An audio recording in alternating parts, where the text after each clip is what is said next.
Welcome dear students. In measurement of energy, today we are going to discuss torque produced in induction type energy meter. After completing this topic, you will be able to recall the deflecting torque in induction type energy meter. You will be able to recall the braking torque in induction type energy meter. अगर मैं examination point of view से बात करूं तो आपके examination में deflecting torque या braking torque को डिराइव करने को कहा जा सकता है और ये आपके लॉन्ग टाइप क्वेश्चन का एक पार्ट हो सकता है या फिर शॉर्ट टाइप क्वेश्चन इससे पूछा जा सकता है या फिर इस पे बेस्ड एक छोटा सा न्यूमेरिकल भी पूछा जा सकता है। अगर बेसिकली हम बात करें कि ये टॉपिक हम क्यों डिस्कस कर रहे हैं तो बेसिकली अभी तक हमने जो वर्किंग प्रिंसिपल डिस्कस किया था उस वर्किंग प्रिंसिपल के हिसाब से अगर हम बात करें तो आपके इंडक्शन टाइप एनर्जी मीटर में हमने ये डिस्कस किया कि जो आपका डिस्क रोटेट कर रहा है वो उस हिसाब से रोटेट करेगा कितना आप एनर्जी कंज्यूम कर रहे हो, है ना। बट अब हम यहाँ पे डिस्कस ये करेंगे मैथमेटिकली, अब ये देखेंगे कि एक्चुअली आपका जो लोड है वो कितना पावर कंज्यूम कर रहा है और उस पावर कंजम्पशन के हिसाब से आपका डिस्क रोटेट हो रहा है या नहीं हो रहा है। या फिर जो अपने वर्किंग प्रिंसिपल हमने ये डिस्कस किया कि आपका जो डिस्क है वो जितना ज्यादा तेजी से रोटेट करेगा उसका ब्रेकिंग टॉर्क उतना ज्यादा होगा, जितना कम तेजी से रोटेट करेगा ब्रेकिंग टॉर्क उतना ही कम होगा और इससे आपको एक यूनिफॉर्म मोशन प्रोवाइड हो रहा है या नहीं हो रहा है ना। तो ये सारी चीजें हमने इस पर्टिकुलर टॉपिक में डिस्कस करनी है। तो आइए सबसे पहले डिस्कस करते हैं deflecting torque in induction type energy. तो स्टूडेंट अब हम बात करें deflecting torque produced in induction type energy meter, है ना।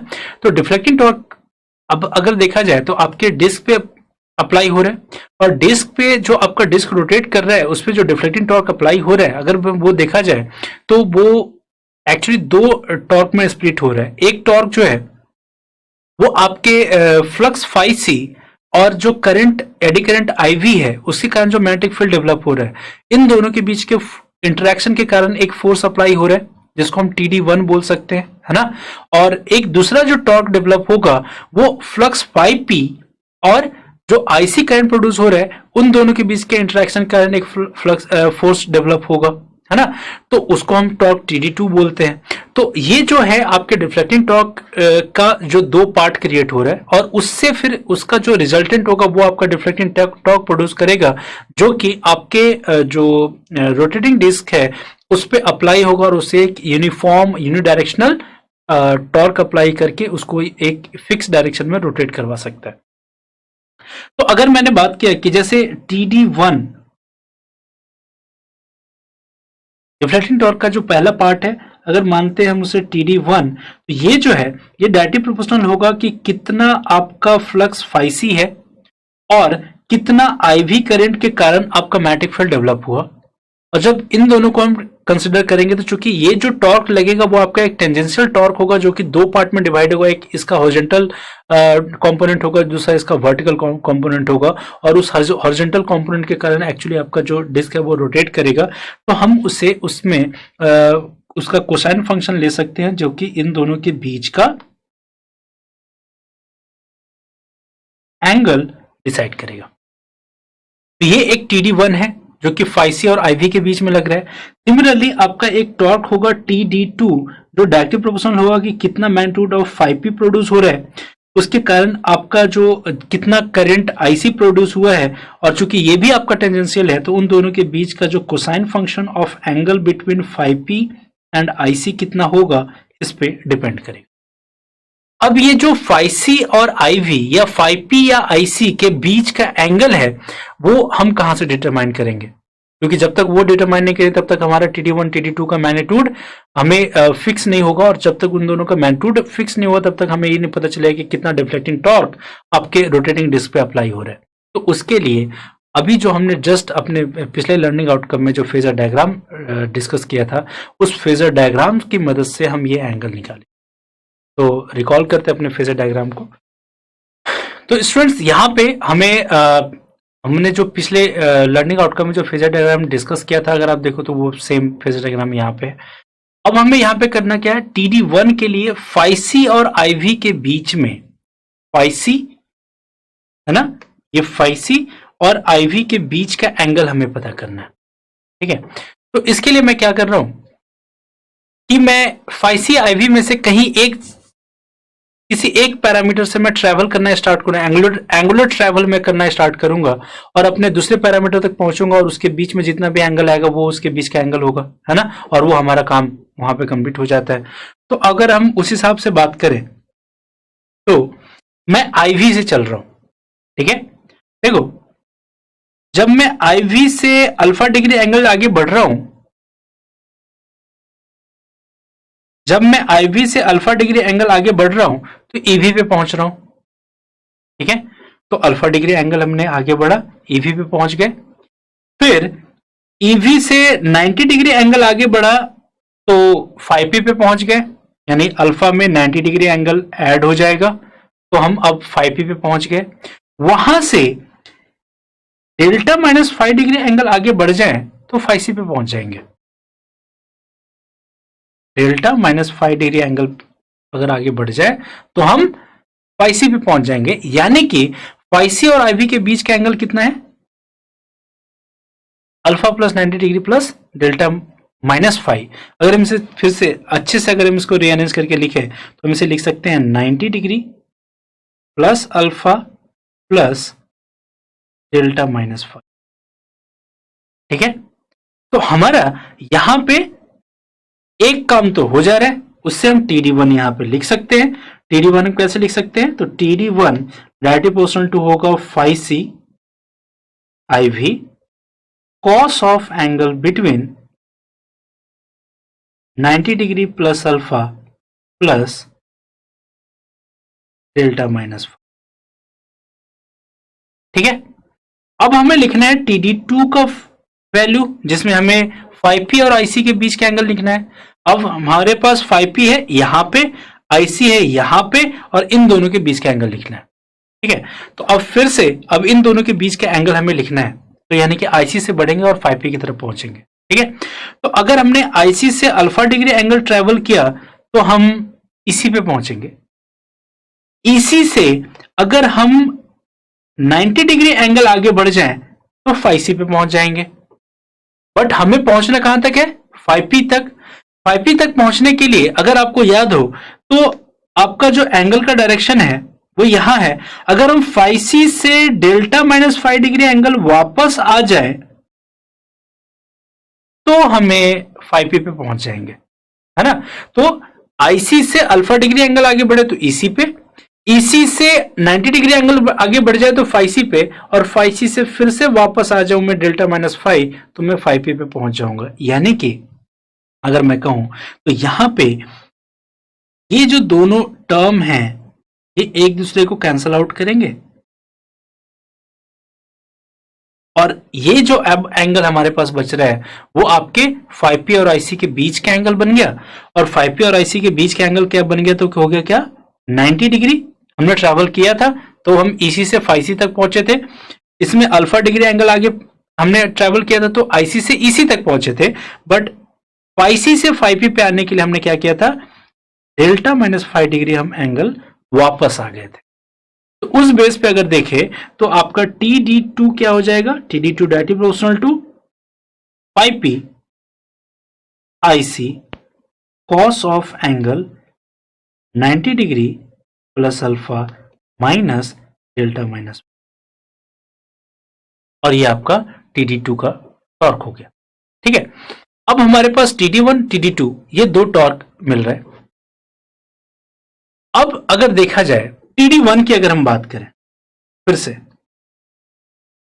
अगर मैं TD1 की बात करूं तो देखो TD1 directly proportional to IV है, TD1 directly proportional to IV है, और IV directly proportional to EV, EV directly proportional to 5p, और 5p directly proportional to V। तो TD1 directly proportional to IV and IV directly proportional to V, तो हम बोल सकते हैं TD1 directly proportional to V। तो हम यहां पे लिख सकते हैं ना कि TD1 directly proportional to V, at the same time TD1 directly proportional to 5c भी है, और 5c directly proportional to IL है। तो TD1 directly proportional to IL हो जाएगा। cos of angle between 90 degree plus alpha plus delta minus five. ठीक, अब उसी हिसाब से अगर हमें TD2 का वैल्यू लिखना है तो TD2 पे अगर हम बात करें तो TD2 directly proportional to 5p और 5p directly proportional to v, तो TD2 directly proportional to v कह सकते हैं फर्स्ट। सेकेंड अगर हम बात करें तो TD2 directly proportional to IC और IC directly proportional to EC, EC directly proportional to 5C और 5C directly proportional to IL, तो TD2 directly proportional to IL cos of angle between 90 degree plus alpha minus delta minus five. तो अब यहां पे हमारे पास दो torque है TD1 TD2 और इन दोनों के रिजल्टेंट ही हमारा नेट टॉर्क होगा। तो अब अगर हम बात करें TD नेट की तो TD नेट अगर हम इसके सिर्फ मैग्नीट्यूड की बात करें, है ना, तो अब अगर हम इसके मैग्नीट्यूड की बात करें तो इसका जो मैग्नीट्यूड आएगा वो TD1 माइनस TD2 है सपोज। ठीक है, और प्रोपोर्शनलिटी के हिसाब से चले तो हम ये कह सकते हैं कि जो हमारा TD नेट होगा उसका मैग्नीट्यूड वो डायरेक्टली प्रोपोर्शनल होगा TD1। TD1 का वैल्यू क्या आ रहा है तो VIL cos of angle between जो 5C और IV है और जो कि है 90 degree plus alpha plus delta minus five. ठीक है, माइनस जो आपका TD2 है वो क्या हो रहा है VIL cos of angle 90 degree plus alpha minus delta minus. ठीक है, तो इसके डायरेक्टली प्रोपोर्शनल होगा। अब अगर देखो तो यहां पे VIL दोनों में कॉमन है। ठीक है, तो अब हम यहां पे ये कह सकते हैं ना कि ये जो कॉस का जो हमारे पास टर्म हमारे पास मिल रहा है, ये जो कॉस का टर्म मिल रहा है इसमें अगर 90 डिग्री प्लस अल्फा को हम A मान लें और डेल्टा माइनस फाइव को अगर B मान ले, अगर इसे हम A माने इसे B माने तो ये भी हमारा A हो जाएगा और ये हमारा B हो जाएगा। तो अगर ध्यान से देखो तो कौन सा फॉर्मूला, अगर VIL को कॉमन कर ले तो हमारे पास कौन सा फॉर्मूला बचेगा cos A plus B minus cos A minus B। ठीक है, तो यहां पे अगर देखा जाए तो इसका रिजल्टेंट हमें क्या मिलेगा, तो इसको हम और पूरा सॉल्व कर लें तो सॉल्व करने के बाद जो हमें वैल्यू मिलेगा magnitude of TD net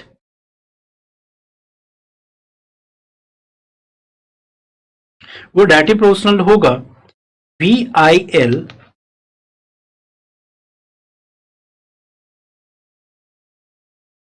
into 2 sine alpha sign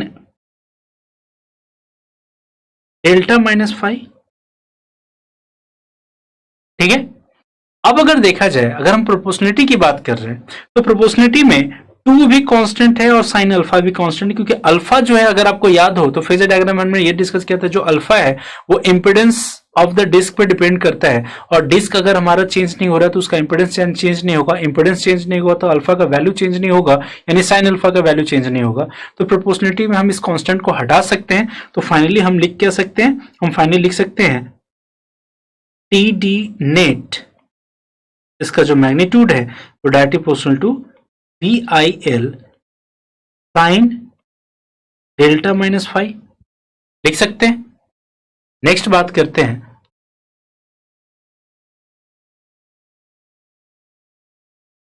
तो हमें यहां पे जो मैग्नीट्यूड ऑफ TD नेट मिला वो डायरेक्टली प्रोपोर्शनल टू मिला VIL sine delta minus five. ठीक है, और जब हम फेजर डायग्राम डिस्कस कर रहे थे वहां पे हमने सबसे पहला पॉइंट ये डिस्कस किया था कि आपके V के अप्लाई करने से एक 5p प्रोड्यूस हो रहा है और 5p V से अप्रोक्सीमेटली 90 डिग्री से लैग कर रहा था और उस अप्रोक्सीमेट 90 डिग्री के चलते अपने जो एंगल लिया था उन दोनों के बीच में वो डेल्टा लिया था। तो अगर if delta is approximately equal to 90 degree हो जाए तो हम बोल सकते हैं ना कि साइन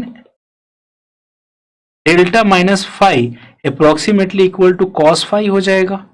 और उस तरीके से देखा जाए तो जो TD नेट है वो अप्रोक्सीमेटली डायरेक्टली प्रोपोर्शनल हो जाएगा V I L cos phi के, और V I L cos phi आपका क्या है, हम बोल सकते हैं ना टी डी नेट जो मैग्नीट्यूड है वो directly proportional to true power. ठीक है, यानी कि आपके डिस्क पे जो डिफ्लेक्टिंग टॉर्क डेवलप होगा वो जो आपका डेवलप होगा वो डिपेंड करेगा कि आपका कितना ट्रू पावर आप एब्जॉर्ब कर रहा है आपका लोड, है ना। तो अब जितना ज्यादा लोड आपका ट्रू पावर एब्जॉर्ब कर रहा होगा उतना ज्यादा डिफ्लेक्टिंग टॉर्क प्रोड्यूस होगा। जितने टाइम तक वो हाई पावर कंज्यूम कर रहा होगा उतने टाइम तक आपका डिस्क हाई स्पीड से रोटेट कर रहा होगा। अगर जितने टाइम तक आपका जो लोड है वो कम पावर कंज्यूम कर रहा होगा तो उतने टाइम तक आपका डिफ्लेक्टिंग टॉर्क कम होगा, यानी डिस्क का रोटेशन कम होगा। यानी कि यहां पे क्लियर हो रहा है कि जो आपके डिस्क पे जो डिफ्लेक्टिंग टॉर्क अप्लाई हो रहा है वो directly proportional to true power है, और वो जितने टाइम के लिए होगा वो टाइम उससे मल्टीप्लाई होने के बाद वो ट्रू एनर्जी कंजम्पशन के इक्विवेलेंट होगा, है ना। तो यहां से ये प्रूफ हो जाता है कि जो आपके डिस्क पे आपका डिफ्लेक्टिंग टॉर्क अप्लाई होगा वो directly proportional to true power है। और इस ट्रू पावर में अगर आपने मल्टीप्लाई कर दिया टाइम से तो हम बोल सकते हैं कि जो टी डी नेट होगा वो डायरेक्टली प्रोपोर्शनल होगा energy. So students, we have achieved our first learning outcome, that is deflecting torque in induction type energy meter, and I hope that you have understood it very well. So let's have a knowledge check.